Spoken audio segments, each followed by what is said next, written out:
প্রিয় দর্শক আসসালামু আলাইকুম, আমার কুকিং চ্যানেলে স্বাগতম সবাইকে। তো ভিউয়ার্স, আজ আমি আপনাদেরকে তৈরি করে দেখাবো হচ্ছে গরুর পায়া বা নেহারি রান্না রেসিপি। আমি আজকে আমার মায়ের হাতের গরুর পায়া বা নেহারি রান্না রেসিপিটা আপনাদের সাথে শেয়ার করব।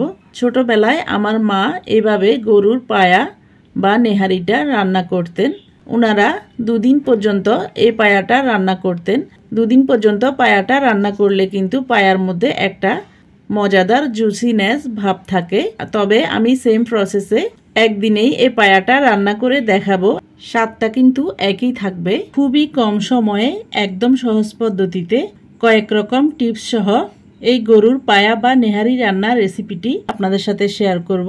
কিভাবে গরুর পায়া বা নেহারি একদম সম্পূর্ণরূপে পরিষ্কার করে খুবই কম মশলায় আর কম সময়ে গরুর পায়া রান্না করবেন। জানতে হলে শুরু থেকে শেষ পর্যন্ত আমার রেসিপির সাথে থাকার অনুরোধ রইল। আর রেসিপিটি ভালো লাগলে আমার চ্যানেলকে লাইক, কমেন্ট, শেয়ার ও সাবস্ক্রাইব করতে ভুলবেন না। তো ভিউয়ার্স, চলুন দেখে নেওয়া যায় কিভাবে আমরা গরুর পায়া বা নেহারি রান্না করব। প্রথমে আমি গরুর পায়াগুলোকে একটা বড় পাতিলে নিয়ে নিয়েছি। এরপর আমি গরম পানি দিয়ে এই পায়াটাকে ভিজিয়ে রাখবো 8 থেকে 10 মিনিট পর্যন্ত।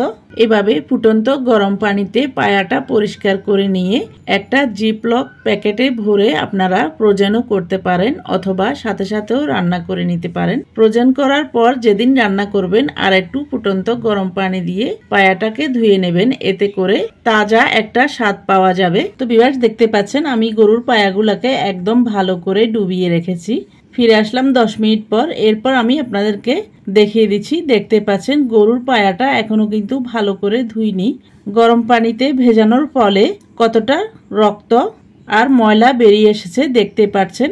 এভাবে গরম পানিতে ভিজিয়ে রাখলে গরুর পায়ার মধ্যে কোনো ময়লা বা চামড়ার পশম থাকলে একদম পরিষ্কার হয়ে যাবে।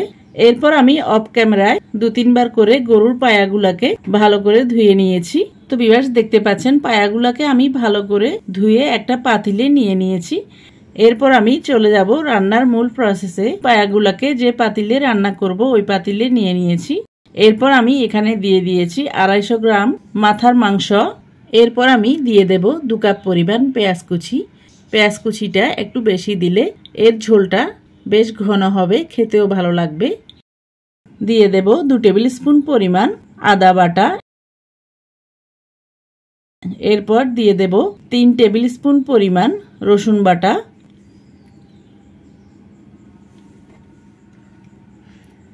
এরপর দিয়ে দেব স্বাদ মতো লবণ। এরপর দিয়ে দেব 1 টিস্পুন পরিমাণ হলুদ গুঁড়া। দিয়ে দেব 1 টিস্পুন পরিমাণ মরিচ গুঁড়া। এরপর দিয়ে দেব 1.5 টেবিল স্পুন পরিমাণ ধনিয়া ও জিরার গুঁড়া। দিয়ে দেব 1 টিস্পুন পরিমাণ গরম মশলা গুঁড়া। এরপর আমি দিয়ে দেব গোটা গরম মশলা। গোটা গরম মশলার মধ্যে আমি এখানে নিয়ে নিয়েছি মাঝারি টাইপের 6 থেকে 7 টুকরো দারুচিনি, ছোট কয়েক টুকরো জয়ত্রী, নিয়ে নিয়েছি 2টা কালো এলাচ। এরপর নিয়ে নিয়েছি 6টা ছোট এলাচ, নিয়ে নিয়েছি একটা স্টার মরি, নিয়ে নিয়েছি 10-12টার মতো আস্ত গোলমরিচ, নিয়ে নিয়েছি 2টো তেজপাতা। এরপর নিয়ে নিয়েছি 8-10টার মতো লবঙ্গ। এরপর নিয়ে নিয়েছি ছোট এক টুকরো জায়ফল। এরপর দিয়ে দেব 2 থেকে 3 টেবিল স্পুন পরিমাণ সরিষার তেল।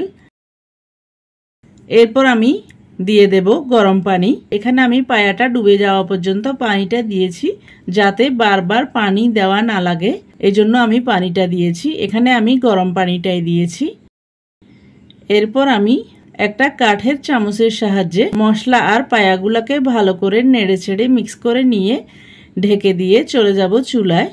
চুলায় আমি পাতিলটাকে বসিয়ে দিয়েছি। এরপর ফুটে ওঠার জন্য অপেক্ষা করব। তো ভিউয়ার্স, দেখতে পাচ্ছেন সবগুলো উপকরণ ফুটে উঠেছে।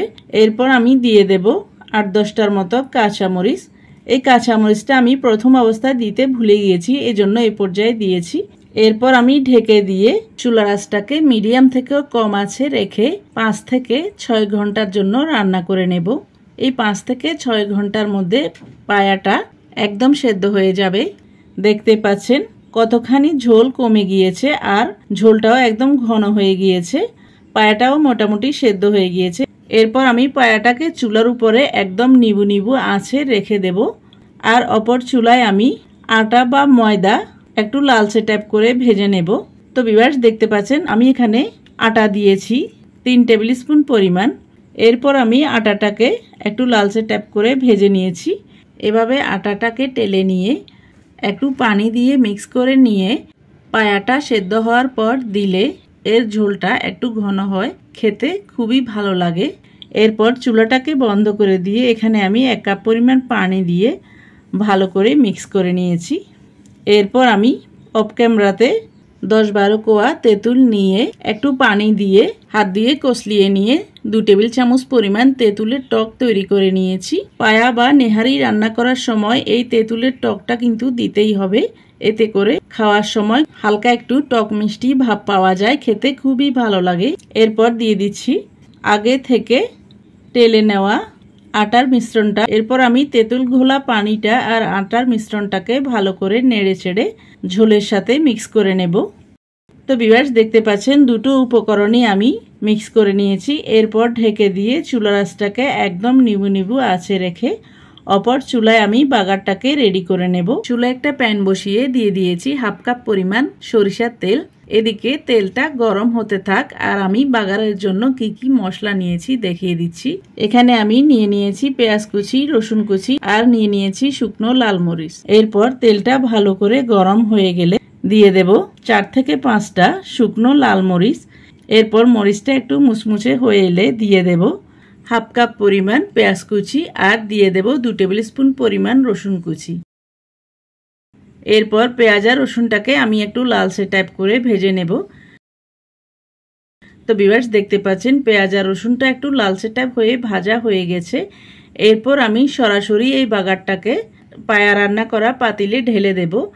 এরপর ঢেলে দিয়ে আমি ভালো করে নেড়ে চেড়ে বাগারটাকে পায়ার ঝোলের সাথে মিক্স করে নেব।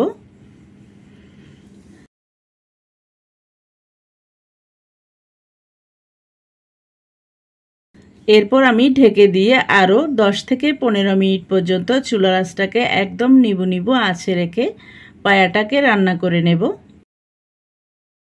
ফিরে আসলাম 15 মিনিট পর।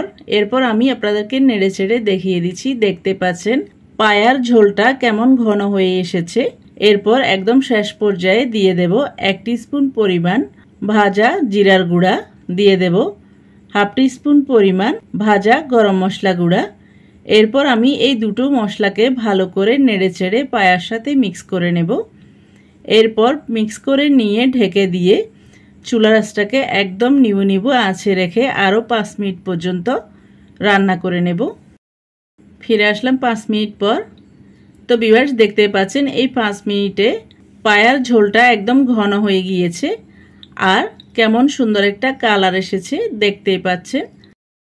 পায়ার মাংসটাও একদম সেদ্ধ হয়ে নরম তুলতুলে হয়ে গিয়েছে। আমি আপনাদেরকে একটু ঝোল উঠিয়ে দেখিয়ে দিচ্ছি। দেখতে পাচ্ছেন ঝোলটা একদম ঘনও না একদম পাতলাও না, এরকমের হতে হবে। এরপর আমি এই পায়াটাকে চুলা থেকে নামিয়ে নিয়ে 5 মিনিট রেস্টে রেখে দেব। এতে করে পায়ার ঝোলটা আরও একটু ঘন হয়ে যাবে আর এর কালারটাও খুবই সুন্দর আসবে। পায়ার ঝোলের কালারটা কত সুন্দর এসেছে আর পায়াটা একদম নরম তুলতুলে হয়ে গেছে। এরপর আমি এই পায়াটাকে একটা সার্ভিং ডিশে সার্ভ করে দেখিয়ে দিচ্ছি। আমি যে প্রসেসে গরুর পায়াটা রান্না করেছি ওই প্রসেসে গরু বা খাসির পায়া দুটোই রান্না করে নিতে পারবেন।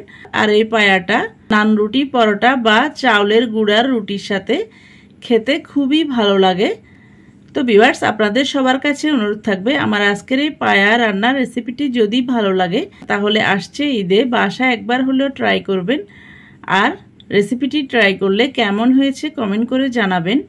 আর কোনো নতুন রেসিপি পেতে চাইলে আমার চ্যানেলে কমেন্ট বক্সে কমেন্ট করে জানাবেন, আমি আপনাদের সাথে অবশ্যই শেয়ার করার চেষ্টা করব। তো ভিউয়ার্স আবারও আমার রেসিপিটি ট্রাই করার অনুরোধ জানিয়ে আমার চ্যানেলকে লাইক, কমেন্ট, শেয়ার ও সাবস্ক্রাইব করার অনুরোধ জানিয়ে আজকের মতো এখানে বিদায় নিচ্ছি। সে পর্যন্ত সবাইকে আসসালামু আলাইকুম, আল্লাহ হাফেজ।